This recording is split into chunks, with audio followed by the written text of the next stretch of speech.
விசுத்த விஜான கணஸ்வரூபம் விஜான விஸ்ராரண பத்த தீக்ஷம் தயாநிதிம் தேகபிருதாம் சரண்யம் தேவம் ஹயக்ரீவமகம் பிரபத்யே. நமஸ்தபாய். இன்றைய தினம் ஸ்ரீ ஆதிசங்கரர் அருளிய சுப்பிரமணிய புஜங்கத்தினுடைய ஸ்லோகன் நம்பர் 28, 29 அண்டு 30. இந்த 3 ஸ்லோகங்கள் என்னென்ன, அதனுடைய பதச்சேதம், பிரதிபதார்த்தம், பாவார்த்தம் அப்படிங்கிற கிரமத்தில் நாம் தெரிஞ்சுக்கிருக்கோம். அதற்கு முன்னாடி சென்ற வகுப்பில் நாம் 27வது ஸ்லோகம் வரைக்கும் பார்த்து முடிச்சிருந்தோம். அதில் சொல்லும் பொழுது என்ன சொல்கிறார் சுவாமினாக்கா, குகாத்தேவமன்யம் நஜானே நஜானே அப்படிங்கிற மாதிரி முடிச்சிருந்தார். ந ஜானே ந ஜானே, யான் அறியேன் யான் அறியேன் அப்படிங்கிறார். குகனை தவிர வேறு கடவுளை அறியேன் அப்படிங்கிறதாக சொல்றார். ஏன் அப்படின்னாக்கா, நிறைய தேவர்கள் இருக்கா, நிறைய முனிவர்கள் இருக்கா, அவெல்லாம் பக்தி பண்ணக்கூடிய மனிதர்களுக்கு மாத்திரம்தான் அவ விருப்பங்களை பூர்த்தி செய்வாளாம். ஆனா இந்த பின்தங்கிய மக்கள்லாம் இருக்கா இல்லையா, அவளுடைய விருப்பங்களை நிறைவேற்றி வைக்கிறதுல, ஏ சண்முகனே, உன்னை தவிர வேறொரு கடவுளை நான் அறியேன் நான் அறியேன் அப்படிங்கிற மாதிரி அந்த 27வது ஸ்லோகம் மூலமா அழகா காண்பிச்சு கொடுத்திருந்தார். குகாத்தேவம் அந்யம் ந ஜானே ந ஜானே அப்படிங்கிற மாதிரி அந்த ஸ்லோகத்தோட பார்த்து முடிச்சிருந்தோம். அதை தொடர்ந்து நாம இன்றைய தினம் ஸ்லோகம் நம்பர் 28, அது என்ன ஸ்லோகம், அதனுடைய பதச்சேதம் என்ன, அதனுடைய அர்த்தம் என்ன அப்படிங்கிறத நம்ம பார்க்கலாம். கலத்ரம் சுதா பந்து வர்க பசுர்வா நருவாச்சனாரி கிருகே ஏ மதீயா யஜந்தோ நமந்தஸ்துவந்தோ பவந்தம் ஸ்மரந்தஸ்ச தே சந்து சர்வே குமார. கலத்ரம் சுதா பந்து வர்க பசுர்வா நருவாச்சனாரி கிருகே ஏ மதீயா யஜந்தோ நமந்தஸ்துவந்தோ பவந்தம் ஸ்மரந்தஸ்ச தே சந்து சர்வே குமார அப்படிங்கிறது 28வது புஜங்கம். கலத்ரம் சுதா பந்துவர்கா பசுஹு வா நரஹ வா அத நாரி கிருஹே ஏ மதீயாஹ யஜந்தஹ நமந்தஹ ஸ்துவந்தஹ பவந்தம் ஸ்மரந்தஹ ச தே சந்து சர்வே குமார அப்படிங்கிறது பதச்சேதம். என்ன அர்த்தம்? கலத்ரம், கலத்திரம்னா யாரு? மனைவி. மனைவிக்கு என்ன பேரு சம்ஸ்கிருதத்துல? கலத்திரம்னு பேர். சுதா, சுதானா மகள். பந்துவர்கா அப்படின்னா நம்மை சுற்றத்தார், நம்மளுடைய பந்துக்கள், நம்முடைய உறவினர்கள். அது மாத்திரமில்ல, பசுர்வா, பசுனா விலங்குன்னு அர்த்தம். பொதுவா நம்ம பசு அப்படின்னா கௌ அப்படிங்கிறதா புரிஞ்சுட்டு இருக்கோம் இல்லையா, அது கிடையாது. சதுஷ்பாத பசவஹா அப்படின்னு வேதம் சொல்றது. 4 கால்களால நடக்கக்கூடிய பிராணிகளுக்கு பசுன்னு பேர். பசுனா என்ன அர்த்தம்? அனிமல்ஸ், விலங்கு அப்படின்னு அர்த்தம். என்னென்ன சொல்றாரு பாருங்க. கலத்திரம் மனைவியும், சுதா மக்களும், பந்துவர்கா சுற்றமும், சுற்றம்னா நம்மளுடைய நைபர்ஸ், பசுர்வா விலங்கினமும், நரஹா ஆணோ அத்தவா அல்லது நாரி பெண்ணோ, கிருஹே ஏ மதீயாக என்னோட வசிக்கக்கூடிய அனைவரும் என்ன பண்ணணும் அப்படின்னாக்கா, யஜந்தஹ நமந்தஹ ஸ்துவந்தஹ ஸ்மரந்தஹ 4 விஷயங்களை சொல்ற. அவெல்லாம் என்ன பண்ணணும்? எப்பவுமே உன்னுடைய துதியே பாடணும். ஸ்துவந்தா நமந்தா, உன்னையே தொழ வேண்டும். எல்லாரும் யஜந்தா, உன்னையே யாச்சகம் பண்ணணும். நமந்தா, உன்னையே வணங்க வேண்டும். ஸ்துவந்தா, உன்னையே ஸ்துதி பாட வேண்டும். ஸ்மரந்தா, உன்னையே நினைக்க வேண்டும். இல்லையா? அப்படி ஏ குமார, குமர கடவுளை குறிச்சு இந்த ஸ்லோகத்தை சொல்றா. நம்ம தொடர்ந்து பார்த்துட்டு இருக்கோம் இந்த சுப்பிரமணிய புஜங்கத்துல. இதற்கு முன்னாடி இப்பேற்பட்ட விஷயங்கள்லாம் சொல்லிட்டு அந்யஹா அப்படின்னா யாரு அப்படின்னாக்கா குமர கடவுளை காட்டிலும் வேறொருவரால மற்ற மக்களுக்கு, இல்லையா, அவள்லாம் யார் கதி? உன்னை விட்டா யாருப்பா கதி இருக்கா?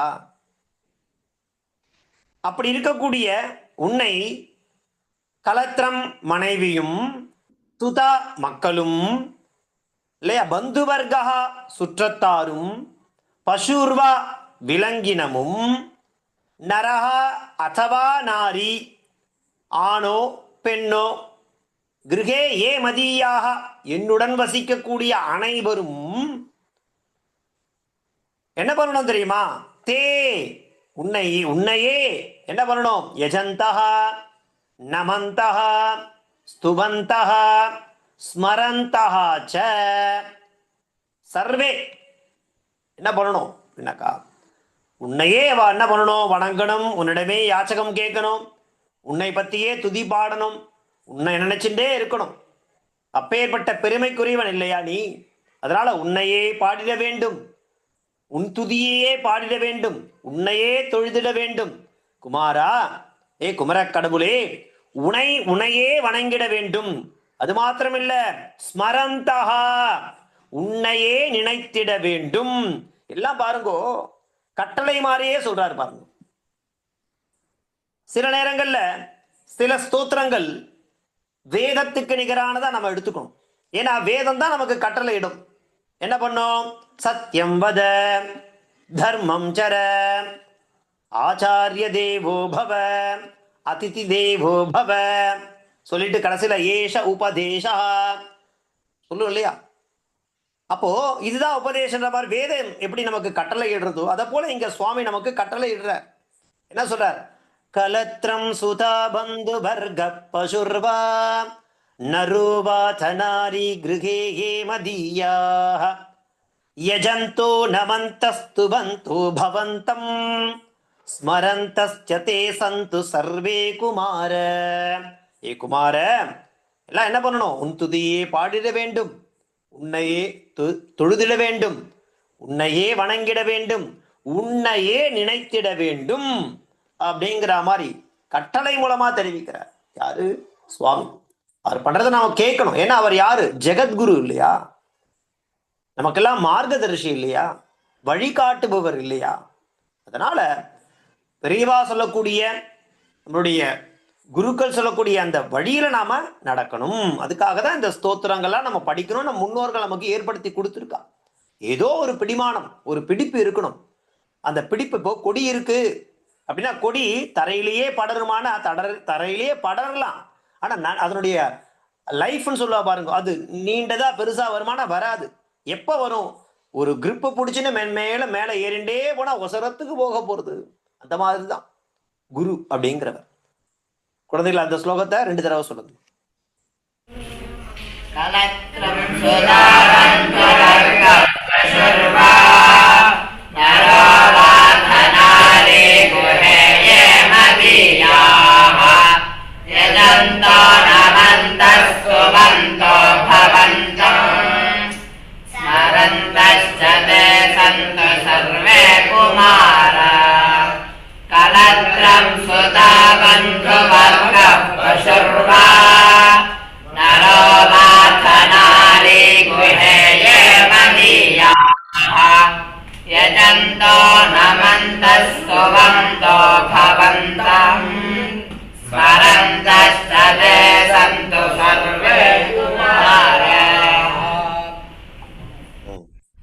அடுத்து தொடர்ந்து நம்ம பார்க்க போறது 29வது ஸ்லோகம்.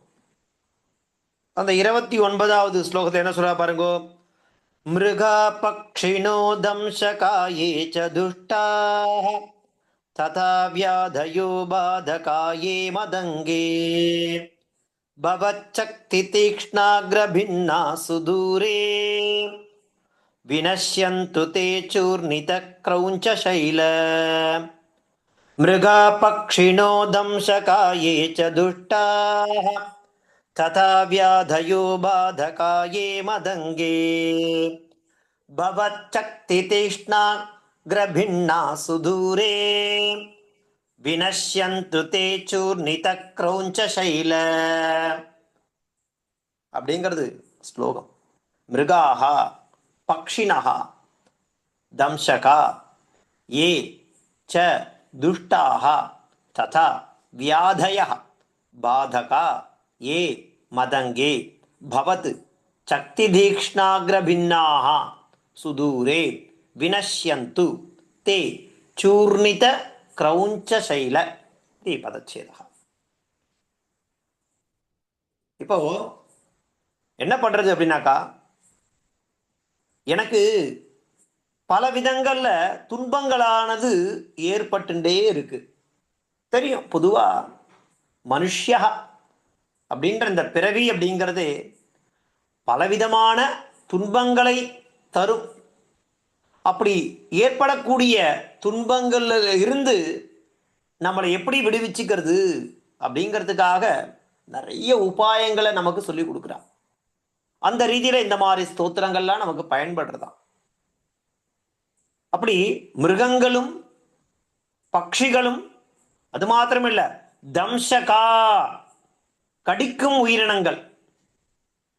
மிருகாகனா மிருகங்கள், பக்ஷினஹா பட்சிகள் பறவைகள், தம்சகா அதாவது கடிக்கிறது கொட்டுறது நிறைய இருக்கும். நிறைய உயிரினங்கள் இருக்கு இல்லையா, விஷ ஜந்துக்கள் நிறைய இருக்கு. அதெல்லாம் என்ன பண்ணும், கடிக்கும். மற்றும் துஷ்டாக துஷ்டர்களும் நிறைய பேர் இருக்கா, தீயவர்கள். நம்ம சம்ஸ்கிருதத்துல சுபாஷிதம் நிறைய இருக்கு. துர்ஜன பரிகர்த்தவ்யா அப்படின்னு சொல்லுவா. ஏன்னா கெட்டவர்கள்லாம் எப்படி இருப்பானாக்கா, பயோமுகம், தூரத்திலேருந்து பார்க்கும் பொழுது நல்ல பால் மாதிரி தான் தெரியுவா. ஆனா அது எப்படி இருக்கும்னாக்கா, அவளுக்குள்ள இந்த கெட்ட குணங்கள் ஒரு டிராப், ஒரு பெரிய பால் குடம், அதுல முழுக்க முழுக்க பால் இருக்கு, ஆனா ஒரே ஒரு டிராப் விஷம் கலந்துருத்துனா அது முழுக்க முழுக்க விஷம்தான். அதை நம்ம பாலுன்னு சொல்ல மாட்டோம். அந்த மாதிரிதான் துஷ்டர்கள். அவ பார்ப்பதற்கு அந்த பால் குடம் போல இருப்பா, ஆனா அவளுக்குள்ள அந்த விஷம்ங்கிற ஒரு டிராப் துளி கலந்துருக்கும், நமக்கு தெரியாது. அப்படி மிருகங்களும் பறவைகளும் கடிக்கும் உயிரினங்களும், மிருகாஹா பக்ஷினஹா தம்சகாஹ ஏச்ச துஷ்டாஹ துஷ்டர்களும். அது மாத்திரமா, ததா வியாதய எவ்வளோ வியாதிகள் ஏற்படுறது மனுஷருக்கு. அது எல்லாம் சேர்ந்து என்ன பண்ணிட்டு இருக்கு, பாதகா ஏ மதங்கே என்னை போட்டு வருத்தி எடுத்துட்டு இருக்குப்பா. மிருகங்களால உபாதை ஏற்படுறது, பறவைகளால ஏற்படுறது, கடிக்கக்கூடிய உயிரினங்களால ஏற்படுறது, துஷ்டர்களால ஏற்படுறது, வியாதிகளால ஏற்படுறது. இப்படி பல வகையில என்ன பண்ணிட்டு இருக்கு, எல்லாமே வருத்தின்னு இருக்கு. அப்படி வருத்தக்கூடிய அந்த விஷயங்களை பவச்சக்தி தீக்ஷ்ணாக்ர பின்னா சுதூரே, உன் கையில சக்தி வாய்ந்த தீக்ஷ்ணமான, இல்லையா, என்ன அர்த்தம்னாக்கா கூர்மையான, தீக்ஷ்ண கூர்மையான என்ன வச்சுருக்கார் அவர், ஒரு ஆயுதம் வச்சுருக்கார் இல்லையா, அந்த கூர்வேலால் நீ என்ன பண்ணு, சுதூரே வினஷ்யந்து,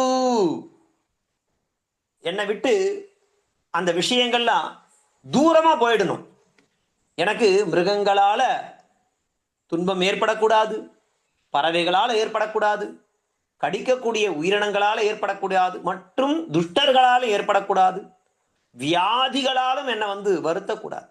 மிருகாஹா பக்ஷினஹா தம்சகா ஏச்ச துஷ்டாஹா ததா வியாதயோ பாதகாயே மதங்கே. இது எல்லாமே பவச்சக்தி தீக்ஷ்ணாகிர பின்னாகா, இதையெல்லாம் அடிச்சு சுக்குநூறாக்கக்கூடிய கெப்பாசிட்டி, அந்த சக்தி உன்னிடத்துல இருக்குப்பா. உன் கையில அந்த கூர்வேல் இருக்கு இல்லையா, அந்த கூர்வேலால விரட்டி விடு. எப்படி? சுதூரே, ரொம்ப தூரத்துக்கு போயிடணும். அதெல்லாம் கண்ணு கேட்டிய தூரம் வரைக்கும் அதெல்லாம் இருக்கவே கூடாது. அப்படி பண்ணக்கூடிய சக்தி உன்னிடத்துல இருக்குப்பா. அதையெல்லாம் நசிக்கிடு. இந்த கிரௌஞ்ச மலையை எப்படி நீ பொடி பொடியா ஆக்கினியோ, அத போல எனக்கு ஏற்படக்கூடிய கஷ்டங்களையும் துக்கங்களையும் துன்பங்களையும் வருத்தங்களையும் உனது கூர்வேலால் விரட்டி வெகு தூரத்திற்கு அதை நீ என்ன பண்ண, நசுக்கி விடுவாய் அப்படிங்கிற மாதிரி சுவாமி கிட்ட பிரார்த்திக்கிறார் நமக்காக. மிருகா பக்ஷினோ தம்சகாயே ச துட்டாஹ ததா வியாதயோ பாதகாயே மதங்கே பவச்சக்தி தீக்ஷ்ணாக்ர பின்னா சுதூரே வினஷ்யந்து. அது எல்லாத்தையும் நீ என்ன பண்ணணும், நசுக்கி விட்டுறணும். நசுக்கி விடுறதோட இல்லாம சுதூரே, வெகு தூரத்திற்கு அதை நீ என்ன பண்ண, விரட்டி விடு. உன்னிடத்துல கூர்மையான வேல் இருக்குப்பா. தீக்ஷ்ணா அப்படின்னாக்கா ரொம்ப கூர்மையான வேல் இருக்கு இல்லையா, அவ்வளோ பவர் இருக்கு உன்னுடைய வேலுக்கு, உன்னுடைய ஆயுதத்துக்கு அவ்வளோ பவர் இருக்கு. அதை வைத்து எனக்கு ஏற்படக்கூடிய துன்பங்களை கஷ்டங்களை வெகு தூரத்திற்கு விரட்டி விடுப்பா அப்படிங்கிற மாதிரி மனமுருகி பிரார்த்திக்கிறார். குழந்தைகளா அது 2 தடவை சொல்லுங்க.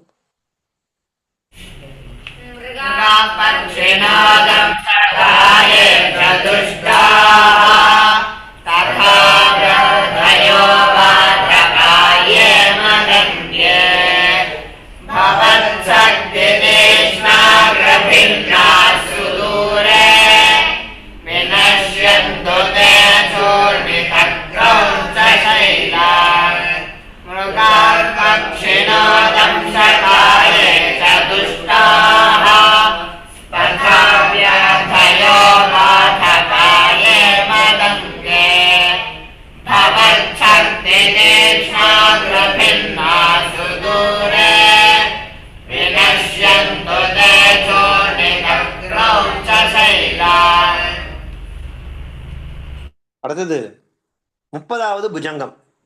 மொத்தம் சுப்பிரமணிய புஜங்கம், அதுல 33 ஸ்லோகங்கள் இருக்கு, 33 புஜங்கங்கள் இருக்கு.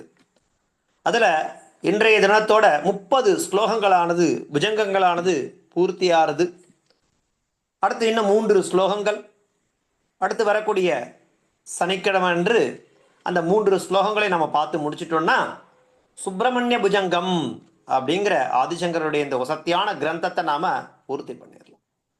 பாருங்க 30வது புஜங்கம். ஜனித்ரி பிதா ச ஸ்வபுத்ரா பராதம் சகேதே நகிம் தேவசேனாதினா ச அகம் சாதி பாலோ பவான் லோகப்தாதः க்ஷமஸ்வ பராதம் சமஸ்தம் மகேஷ. ஜனித்ரி பிதா ச ஸ்வபுத்ராபராதம் சகேதேன கிம் தேவசேனாதினா ச அகம் சாதி பாலோ பவான் லோகதாதः க்ஷமஸ்வ பராதம் சமஸ்தம் மகேஷ. இது 30வது புஜங்கம். ஜனித்ரி பிதா ச ஸ்வபுத்ர அபராதம் சகேதே ந கிம் தேவசேனாதிநாத அகம் ச அதிபாலஹ பவான் லோகதாதः க்ஷமஹ ஸ்வ அபராதம் சமஸ்தம் மகேஷ. ஏ மகேஷ, நீ என்ன பண்ணு, க்ஷமஸ்வ, என்னை மன்னித்து அருள் புரிய வேண்டும் அப்படிங்கிறத கேட்கிறார். ஏன் அப்படி கேட்கிறார், எதற்காக அப்படி கேட்கிறார் அப்படின்னாக்கா, ஏ தேவசேனையின் தலைவரே, தேவசேனாதிநாத கூப்பிடுறார். ஏ தேவசேனாதிநாத, தேவசேனையின் தலைவரே, ஜனித்ரி அப்படின்னா யாரு? அம்மா. பிதா யாரு? அப்பா.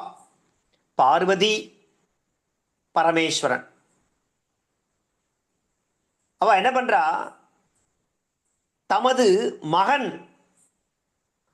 என்ன பண்றா அப்படின்னாக்கா, புத்திராபராதம், தான் மகன் பண்ணக்கூடிய தவற பொறுத்துக்கிறது இல்லையாப்பா. எப்பவுமே பொதுவா அப்பா அம்மா அப்படிங்கிறவா நாம என்ன என்ன மாதிரியான அபராதம் பண்ணாலும் அதை பொறுத்துண்டு அதுக்கு மன்னிப்பு கொடுப்பா. லோகத்துல இது எல்லாமே வழக்கம். நம்ம பார்க்குறோம், பிரத்யக்ஷமா பார்க்குறோம். எந்த குழந்தை என்னதான் தப்பு பண்ணா கூட அந்த அப்பா அம்மா இருக்கா இல்லையா, அவ என்ன பண்ணுவா? அந்த அந்த அபராதத்தை க்ஷமஸ்வ பொறுத்துப்பா. அத போல சகேதே, சகேதனா சகிச்சுப்பா. பொறுத்துக்கிறான்னு என்ன அர்த்தம்? சகித்துக் கொள்வார்கள் இல்லையா, அந்த தவற சகிச்சுப்பா. அந்த மாதிரி இப்ப என்ன சொல்ற சுவாமி? அகம்ச, நானோ அதிபாலகா, ரொம்ப மிகவும் சிறு பாலகன். நீங்க யாரு அப்படின்னாக்கா, இந்த உலகத்திற்கே பவான் லோகதாதா, தாத்தான அப்பான்னு அர்த்தம். லோகதாதகனா உலகிற்கே தந்தை. பவான், பவான்னா நீங்கள். இப்போ இதை சுப்பிரமணியன் இடத்துல சுவாமி சொல்ற மாதிரி இருக்கு இந்த ஸ்லோகம்லாம். ஜனித்ரி பித்தாச்ச ஸ்வபுத்திராபராதம் சகேதே. அப்பாவும் அம்மாவும் தாயும் தந்தையும் தமது மகன் செய்த தவறை என்ன பண்றா? பொறுத்துக்கிறது இல்லையா, இல்லையா? ஜனித்ரி பிதாச்ச ஸ்வபுத்திராபராதம், ஸ்வபுத்திராபராதம் ஜனித்ரி பிதாச்ச சகேதேன கிம், பொறுத்துக்கிறது இல்லையா? ஏ தேவசேனாதி, இல்லையா? தேவசேனாதிநாத, தேவசேனையின் தலைவரே, நாதன தலைவன் அர்த்தம். அகம்ச அதிபாலக, நானோ மிகவும் சிறிய பாலகன். பவான் லோகதாதா, நீங்களோ இந்த உலகத்தினுடைய தந்தை. அத்தஹ என்ன பண்ணணும்? க்ஷமஸ்வ அபராதம் சமஸ்தம் மகேஷ, நீங்க இந்த உலகத்திற்கே தலைவன் இல்லையா, ஆகவே எனது அனைத்து, சமஸ்தம்னா அனைத்து, அபராதம் அபராதங்களையும், க்ஷமஸ்வ மன்னித்து அருள் புரிய வேண்டும். ஏ தேவசேனையின் தலைவரே, எப்படி ஒரு தாயும் தந்தையும் தனது மகனுடைய தவற பொறுத்துக்கிறது இல்லையா அந்த லோகத்துல, நானோ மிகவும் சிறு பாலகன், தாங்களோ இந்த உலகத்தினுடைய தந்தை. ஆகவே என்னுடைய அனைத்து அபராதங்களையும் மன்னித்து அருள் புரிய வேண்டும் அப்படிங்கிறதாக அந்த முருகப்பெருமானிடம், ஷண்முகனிடம் மனமுருகி பிரார்த்திக்கிறார்.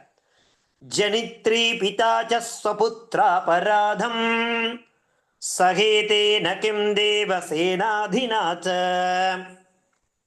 அகம் சாதிபாலோ பவான் லோகதாதஹ க்ஷமஸ்வாபராதம் சமஸ்தம் மகேஷ, என்னுடைய சமஸ்தம் அனைத்து விதமான, நான் என்ன தப்பு பண்ணிருந்தாலும் சரி நமக்கு யாரோ ஒரு இடத்துல கடைசியில சரணாகதி அப்படிங்கிறத பண்ணித்தான் ஆகணும், அது பண்ணாம இருக்க முடியாது.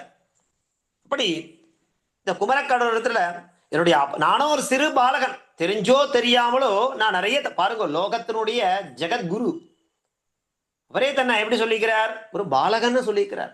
அப்பெல்லாம் நாம என்ன தூசு பாருங்க, இல்லையா? இந்த லோகத்திற்கு பலவிதமான பாஷ்யங்களை கொடுத்தார், நிறைய ஸ்தோத்திர கிரந்தங்களை கொடுத்திருக்கார், ஷண்மதங்களை ஸ்தாபிச்சிருக்கார். அப்படிப்பட்ட அந்த மார்க்கதர்ஷியா இருக்கக்கூடிய அவரே தன்னை என்ன சொல்றாரு பாருங்க, சிறு பாலகன் சொல்றார். கவி இந்த மாதிரி கவிதைகள்லாம் படிக்கும் பொழுது, ஸ்லோகங்கள்லாம் படைக்கும் பொழுது தன் வினயத்தை வெளிப்படுத்துவான், இல்லையா? காளிதாசன் கூட மகாகவி காளிதாசன் அவன் மகாபெரிய கவியா இருந்தா கூட அவனுடைய கிரந்தத்தின் ஆரம்பத்தில் என்ன சொல்லுவான்? மந்தகா கவியச பிரார்த்தி, இல்லையா? கொசூரிய பிரபவோ வம்சா கொச்சால்ப விஷயாமதிஹி. அப்பா, சூரிய வம்சம்ன்றது ராம வம்சம்ன்றது எங்க இருக்கு? அல்பமதிகி, நான் எங்க இருக்கேன், இருந்தாலும் சின்ன ஒரு போட்டை வச்சுட்டு பெரிய சமுத்திரத்தை கடக்கணும்னு நினைக்கிறேனே, அப்படி என்ன இந்த உலகம்லாம் பார்த்தா பரிகசிக்காதான்னு சொல்லுவான் யாரு, மகாகவி காளிதாசன். அப்படி அவெல்லாம் அந்த மாதிரி சொல்லும் பொழுது நாமெல்லாம் எப்படி இருக்கோம் பாருங்க ஞானத்துல. அந்த மாதிரி இங்க சுவாமி தன்னை என்ன சொல்றார், தன்னை ஒரு சின்ன பாலகனா பாவிக்கிறார். ஏன் இதெல்லாம் நம்ம என்ன புரிஞ்சுக்கிறோம்னாக்கா, நாம தான் நினைச்சுட்டு இருக்கோம் நம்ம தான் பெரிய மனுஷா, நமக்கு தான் எல்லாமே தெரியும் அப்படிங்கிற மாதிரி நமக்கு நிறைய நேரத்தில் அப்படி தோணும் இல்லையா? அப்படி தோணக்கூடாது. அப்படி தோணாம இருந்தாதான் வினயமானது வரும். அப்படி இந்த லோகத்திற்கு தந்தையாக இருக்கக்கூடிய குகனே, முருகப்பெருமானே, சண்முகனே, நான் பண்ண தப்பெல்லாம் மன்னிச்சு, அபராதங்கள்லாம் மன்னிச்சு என்ன எனக்கு நீர் அருள் புரிய வேண்டும் அப்படிங்கிறதாக இந்த 30வது புஜங்கம் மூலமா காண்பிச்சு கொடுக்கிறார். குழந்தைங்களா அது 2 தடவை சொல்லுங்கப்பா.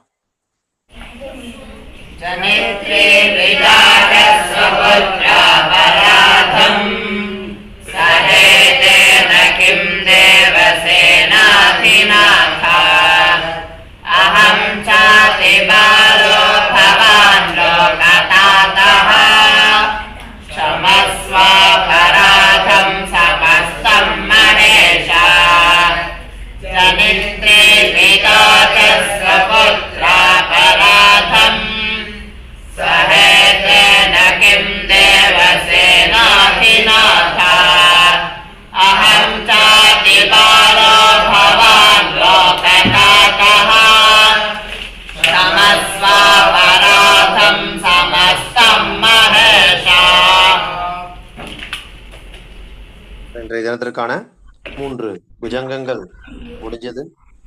இதன் பிறகு இன்னும் 3 ஸ்லோகங்கள் இருக்கு. மொத்தம் இந்த சுப்பிரமணிய புஜங்கம் 33 ஸ்லோகங்களை உள்ளடக்கியது. அடுத்து வரக்கூடிய சனிக்கிழமை அன்று அந்த 3 ஸ்லோகத்தை நாம பூர்த்தி பண்ணலாம்.